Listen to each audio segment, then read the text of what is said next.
হ্যাঁ, অবশ্যই অযৌক্তিক কোনো দাবির উপরে মাথা নত করা ঠিক হবে না। আমাদের স্ট্যান্ড যেরকম নেওয়া আছে ওরকমই থাকা উচিত। আমরা তো আমাদের মান সম্মান জলাঞ্জলি দেব না। আমাদের সম্মান নিয়েই যেখানে আমাদের খেলতে যাওয়া দরকার আমরা সেখানে যাব। কিন্তু ওরা একটা জিনিস আমাদের উপর চাপাই দিবে, ওই যে বললাম না, লক্ষ লক্ষ ডলার ওরা ব্যয় করতেছে, যে কোনো মূল্যে বাংলাদেশ না আসলে অসুবিধা নেই, অন্য কোনো দল নিয়ে আসবে। কিন্তু এটা তো বাংলাদেশকে ওরা পাত্তাই দিতেছে না।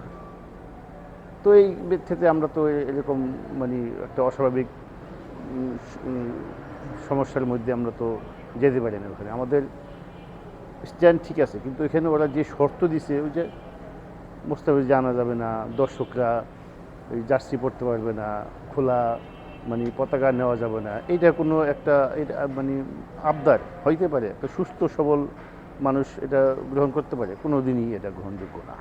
আমরা আমাদের বিসিবি যেই স্ট্যান্ডে আছে আমাদের মনে হয় যে ওইভাবেই থাকা উচিত।